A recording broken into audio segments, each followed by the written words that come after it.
할렐루야, 출애굽기 16장에서 20장까지의 말씀 묵상입니다. 오늘은 마귀에게 틈을 주지 마세요 라는 제목으로 말씀을 나누도록 하겠습니다. 이스라엘 백성들이 르비딤이라는 지역에서 장막을 치게 됩니다. 그때 성경은 아말렉이 쳐들어와서 이스라엘에게 싸움을 걸었다라고 말합니다. 그런데 우리가 여기에서 주목해야 하는 것은 아말렉이 싸움을 걸기 전에 이스라엘 백성들에게 먼저 어떤 일이 있었는가를 살펴봐야 합니다. 바로 이스라엘 백성들이 르비딤에 처음 도착하자마자 물이 없어 모세를 원망하고 하나님께 불평했다라고 성경은 말합니다. 심지어 물로 인해 그들은 하나님이라는 존재가 과연 있기는 한가라고 하나님을 시험하고 조롱까지 하게 됩니다. 그렇게 그들이 원망하고 불평하고 있을 바로 그때 아말렉이 이스라엘을 쳐들어왔다라고 성경은 말합니다. 예배소서 4장 27절에서 바울은 이렇게 말합니다. 마귀에게 틈을 주지 말라라고 말합니다. 우리가 원망과 불평의 말을 하면 반드시 마귀인 아말렉에게 틈을 주게 된다는 것을 말해주고 있습니다. 다시 말해 마귀의 역사가 판을 치기 전에 먼저 인간이 마귀가 들어올 수 있는 환경과 통로를 열어준다는 것입니다. 더욱 중요한 것은 마귀는 영적인 미물이기 때문에 우리 각자가 소중하게 생각하는 것이 무엇인지 명확하게 알고 있다는 것입니다. 어떤 사람에게 물질이 가장 소중하다면 마귀는 물질을 공격합니다. 어떤 사람에게 사업이면 사업을 공격하고, 어떤 사람에게는 자녀면 자녀를 공격합니다. 어떤 사람에게는 가정, 어떤 사람에게는 건강을 공격합니다. 그래서 우리는 결코 마귀에게 틈을 줄 환경을 제공하지 말아야 합니다. 그러기 위해서 먼저 원망과 불평의 말을 내던져야 합니다. 바울은 이 사건을 고린도전서 10장 10절에서 이렇게 말합니다. 그들 가운데 어떤 사람들이 원망하다가 멸망시키는 자에게 멸망하였나니 너희는 그들과 같이 원망하지 말라. 그들에게 일어난 이런 일은 본보기가 되고 또한 말세를 만난 우리를 깨우치기 위함이다라고 말합니다. 이렇게 마귀에게 틈을 줄 때 아말렉이 쳐들어와서 고통을 주었다는 것입니다. 혹시 내 삶에 나도 모르게 내가 마귀에게 틈을 주는 영역이 어떤 부분이 있는지 오늘 세심하게 잘 살펴봐야 합니다. 또 하나 우리가 한번 생각해 봐야 될 것이 있습니다. 바로 르비딤이라고 하는 단어의 뜻입니다. 르비딤은 마음의 여유를 가지고 쉬다라는 의미입니다. 이스라엘 백성들이 영적인 긴장감을 상실했을 때 바로 아말렉인 마귀가 쳐들어왔다라는 것입니다.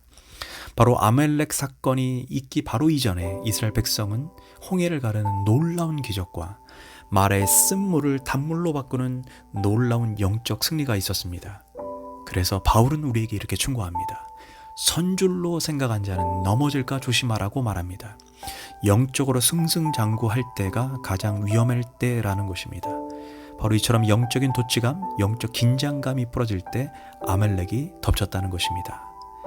근신하라, 깨어라, 너희 대적 마귀가 우는 사자같이 두루다니며 삼킬 자를 찾고 있다라고 베드로전서 5장 8절에서 말해주고 있습니다. 그래서 우리는 영적 긴장감을 한순간도 놓치지 말아야 합니다. 그래서 지혜로운 사람은 수리형 기도가 아닌 정비형 기도를 합니다. 수리형 기도와 정비형 기도는 무엇일까요? 우리가 보통 수리는 어떨 때 합니까? 보통 자동차가 고장나면 하는 것이 수리입니다. 그러면 정비는 무엇일까요? 정비는 자동차가 고장나기 전에 미리미리 점검하여 고장이 날 그때를 대비하는 것입니다. 대부분의 성도들은 수리형 기도를 합니다. 문제가 생기면 그때서야 내가 정신 차려야지 라고 말하면서 금식하고 작전 기도하고 기도원에 올라갑니다. 물론 그것도 좋은 방법입니다. 그러나 더욱 지혜로운 자는 정비형 기도를 하는 사람입니다. 아무 문제가 없을 때 미리미리 금식하고 미리미리 작전 기도하고 미리미리 여리고 기도를 하고 다니엘 기도를 하는 자입니다. 바로 정비형 기도를 평상시에 하는 것이 영적 긴장감을 잃어버리지 않는 가장 좋은 방법입니다. 기도에는 영적인 법칙이 있습니다. 영적인 분량이 차기 전에는 절대로 기도가 역사하지 않는다는 것입니다. 하나님께서 여호수아에게 초롱성벽인 여리고성을 무너뜨리는 방법을 알려줍니다. 그것은 단지 여리고를 7일 동안 순종해서 돌기만 하면 여리고성이 무너지게 될 것이라고 말씀해 주십니다. 인간적으로 생각하면 하루가 돌면 돌가루 정도는 떨어져야 되고, 이틀 돌면 돌멩이 정도는 떨어져야 하고, 3일 돌면 바위가 떨어지고, 4일 돌면 여리고성 벽이 금이 짝짝짝 가야 된다라고 우리는 상식적으로 생각할 수 있습니다. 그런데 여리고는 7일째 돌고 큰 함성을 지르기 전까지는 어떠한 변화도 일어나지 않았다라고 말합니다. 여기서 우리는 영적인 법칙을 배워야 합니다. 우리의 육신적인 눈으로는 여리고를 한 바퀴 돌 때 아무 변화가 없는 것처럼 보였을 것입니다. 그러나 실상은 영적인 세계에서는 영적인 분량이 차곡차곡 쌓이고 있었던 것입니다. 그렇게 차고 차다가 7일째 돌 때 우르르 무너지게 됩니다. 왜 그럴까요? 바로 영적인 분량이 그때 다 채워졌기 때문입니다. 그래서 무너진 것입니다.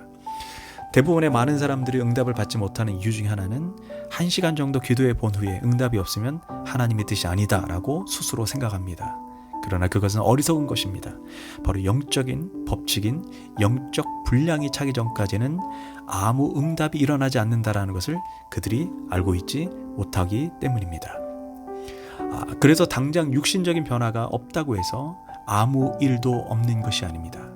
영적인 세계에서는 영적인 분량이 차고 있는 것입니다. 그래서 정비형 기도가 중요한 것입니다. 미리미리 영적 분량을 채워놓는 것입니다. 이것이 영적 긴장감을 놓치지 않는 방법입니다. 그러다가 문제가 발생하면 정비형 기도를 했던 분들은 평상시 영적인 분량을 채워놨기 때문에 조금만 기도해도 뻥 하고 응답이 오는 것입니다. 그래서 우리가 영적 긴장감을 놓치지 않기 위해 평상시에 정비형 기도로 무장해야 됩니다. 말씀을 정리합니다. 마귀에게 틈을 주지 않기 위해 우선 원망과 불평의 말을 여러분 입에서 버리시길 바랍니다. 동시에 마귀에게 틈을 주는 나의 습관적인 행동을 회개하고 돌이켜야 됩니다. 또한 우리가 영적 긴장감을 놓치지 말아야 합니다. 코로나로 인해 교회에서 예배를 드리지 못하는 상황입니다. 이런 상황에 온라인으로 예배를 드립니다. 어쩜 이 시기에 신앙생활하기 어려운 시기이기에 우리의 신앙이 떨어지는 것이 당연하다라고 생각할 수도 있습니다.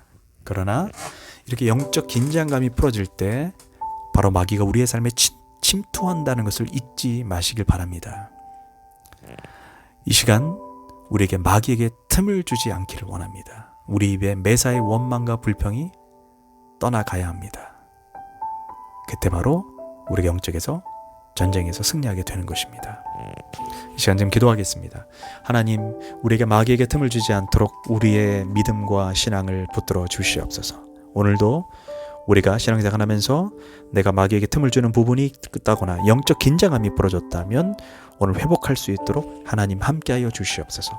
감사드리며 예수님의 이름으로 기도합니다. 아멘.